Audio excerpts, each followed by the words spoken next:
जय हिंद एवरीवन, मैं साहिल कुमार आप सबका डिफेंस में वेलकम करता हूं। बाबू, आप लोगों के बहुत सारे टेक्स्ट होते हैं कि साहिल भैया बहुत कुछ पढ़ लिया है, कॉन्फिडेंस नहीं आ रहा, और उसका सबसे बड़ा रीजन है कि आपका रिवीजन ढंग से नहीं हो।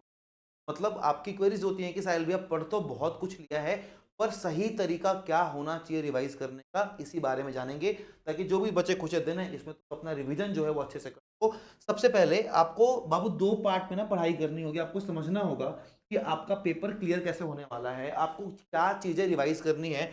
मान लेते हैं दो पोर्शन में कंसीडर कर रहा हूं। पहला है हमारे पास आपका मैथ्स का पोर्शन, दूसरा है आपके पास रीजनिंग का पोर्शन, तीसरा बाबू आपका हो गया इंग्लिश का पोर्शन और हो गया आपका जीके का पोर्शन। अगर आप देखोगे तो आपके मैथ्स के 20 क्वेश्चन और रीजनिंग के आपके आते हैं 25 क्वेश्चन, इधर इंग्लिश के 30 क्वेश्चन और जीके के आते हैं आपके 25 क्वेश्चन। अब देखो इन दो सेक्शन में ना, जो ये सेक्शन है बाबू मैथ्स एंड रीजनिंग का, ये बहुत खास है। खास इसलिए है क्योंकि दो सिलेबस में जो चीजें मेंशन है उनके ऊपर क्वेश्चन आएंगे। एंड अगर मैं मैथ्स की बात करूं तो आपने देखा होगा अभी तक दो मैराथन हमने लिए हुए हैं। आपको दिखाता हूं मैं यहाँ पे। आप जब जाओगे, आप लाइव में जाना, आप जब लाइव पे क्लिक करोगे तो आपको हमारे मैराथन दिख जाएंगे। आपको पहला दिखेगा मैराथन, कंप्लीट मैराथन। इसको ऑलरेडी 20,000 बच्चों नहीं, तो अभी वाला है, हाँ, ये 27,000 बच्चों ने देख रखा है। इसके बाद एक ये मैराथन 7.8 की प्रशांत सर ने पढ़ाया हुआ था। ये दो मैराथन जो है बाबू वो आपके लिए बहुत हेल्पफुल होंगे। अगर आई कैन गारंटी कि अगर आप इन मैराथन को कर ले रहे हो बस रिवीजन पर्पज से, अगर आप प्रैक्टिस कर लेते हो तो आपका यहाँ पे आराम से 14-15 क्वेश्चन का जो काम है मैथ्स के अंदर हो जाएगा। And same goes with reasoning. Reasoning में आपको रिवाइज कुछ नहीं करना, आपको बस प्रैक्टिस की नीड होती है। अब ये पकड़ लो, जितने भी दिन बचे हैं 30 से 40 क्वेश्चन रीजनिंग के डेली बेसिस पे, यानी रीजनिंग का एक मॉक तो लगाओ ही लगाओ किसी भी हाल में, और हर मॉक को एनालाइज करके देखो।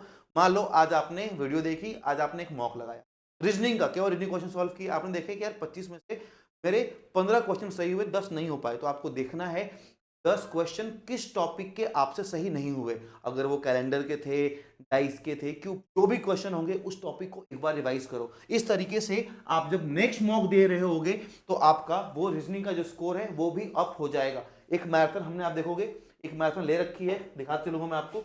रीजनिंग नहीं, शायद रीजनिंग की हमने ना वन शॉट डाल रखी थी बाबू। रीजनिंग की मुझे लगता है वन शॉट ही डाल रखी है, आपको मिल जाएगा। हाँ ये देखो, मतलब कंप्लीट चैप्टर वाइज तो है ही है।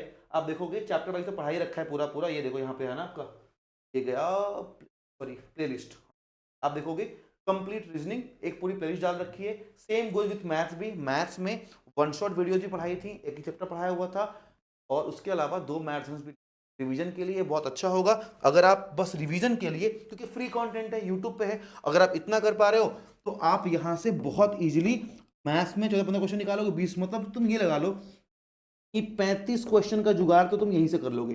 35 क्वेश्चन का जुगाड़ बाबू आपने यहां से कर लिया तो आप समझ पा रहे होगे कि आपका 105 नंबर का काम हो गया। अब बचा इंग्लिश और जीएस। भाई जीएस के लिए बेस्ट क्या है कि आप जितना भी पोर्शन पढ़ रहे हैं, स्टैटिक जीके का, स्पोर्ट्स का, डिफेंस का, जितने भी पोर्शन पढ़ रहे हैं वो आपके माइंड में हो। ऋचा मैम ने जीके वाले पोर्शन में अपना बेस्ट ट्राई किया है कि सारा स्टैटिक जीके आपको वहीं क्लास में ही रटवा दे। आप जब देखोगे ये जो क्लास है मैम की, कहाँ गई स्टैटिक जीके की, आप देखो, जिसको अभी तक 15 बच्चों ने देखा हुआ है, बहुत ही प्यारी क्लास है। कुछ 5.5 घंटे की है, इस क्लास को जाके देखना। एंड एक रिक्वेस्ट है, जितने ही फैकल्टी मेंबर्स है ना, सबका बस एक ही मोटिवेशन होता है कि मेहनत, इतना कंटेंट रिसर्च करने के बाद जो आपके फीडबैक्स है वो आ जाए। तो आपको कुछ नहीं करना है। अगर आपको लेक्चर अच्छा लग रहा है, जो भी आपका फीडबैक है, आपको लगता है कि कहीं पे भी फैकल्टी इंप्रूव कर सकती है तो बताओ, क्योंकि सब इंसान है, सीखते हुए आगे बढ़ते हैं। बस आपके लिए कंटेंट बेस्ट जाना चाहिए, राइट।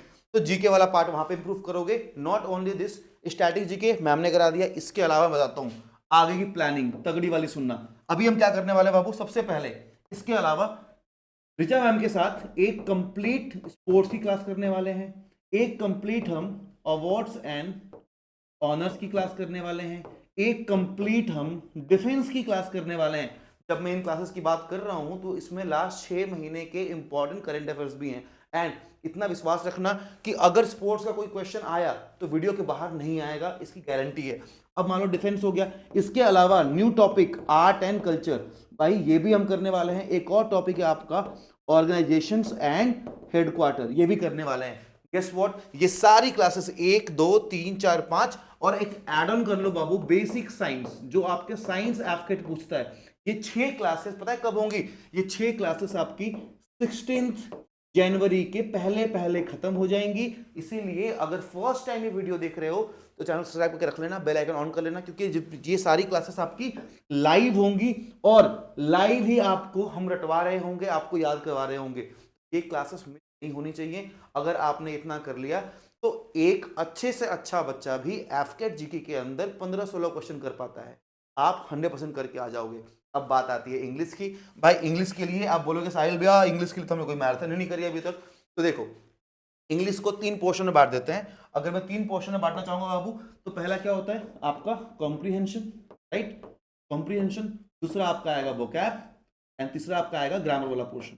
अगर कोई चीज आपको अभी बचा सकती है तो वो है ओनली पीवाईक्यूज के प्रैक्टिस। या पीवाईक्यूज कहां से आएंगे? एडसिल पेपर ले रहा है, आप ही ने तो कहा था पीवाईक्यूज है ही नहीं।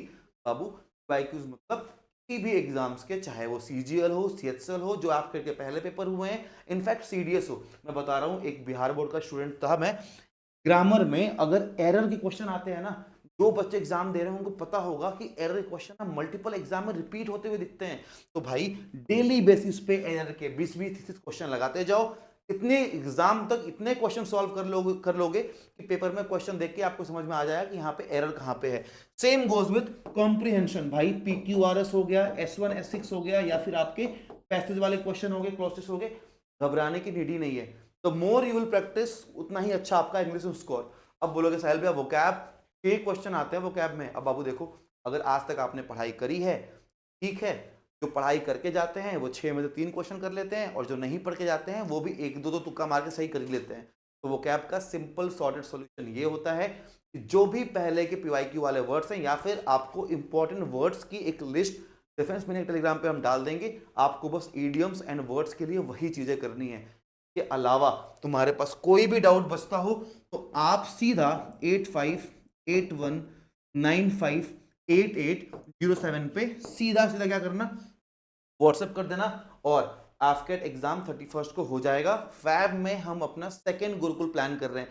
पहले गुरुकुल के ग्लिम्सेस आपको देखने को मिलेंगे अभी स्टार्टिंग से डिफेंस में नहीं। यहाँ पे सेकेंड गुरुकुल के लिए अगर आप इंक्वायरी करनी है तो आप 8581958807 पे व्हाट्सएप कर सकते हो। साहिल भैया गुरुकुल क्या है, हम तो पहली बार सुन रहे हैं। बाबू गुरुकुल एक ऐसा मीडियम जिसके थ्रू आपके जो भी एग्जाम्स है, जहां पे हम आपको एक एग्जाम के रेडी नहीं करते, आपको पूरा सिलेबस पढ़ाते हैं। इंडिया के लेवल में जो भी कॉम्पिटिटिव एग्जाम हो रहे हैं, बीट, सीजीएल, सीपीओ, सीएचएल, आप कोई भी एग्जाम दे रहे होगे ना तो आप फोड़ोगे। और जो बच्चे जीरो पे आए थे ना, आज उनका कॉन्फिडेंस यहाँ पे आते हुए देखा है। ये चीज आप एफके रिजल्ट में फील भी करोगे। यानी कि एक बच्चा बार बार कभी कोचिंग के लिए, सीजीएल के लिए यहाँ ना जाए, फिर बैंक के लिए यहाँ ना जाए, एक जगह पे लग के 6 महीने पढ़ाई करे और अपनी पर्सनालिटी, अपनी नॉलेज, कम्युनिकेशन स्किल सब कुछ इंप्रूव करे। जल्दी मिलूंगा एक नई वीडियो में। Thank you so much. जय हिंद।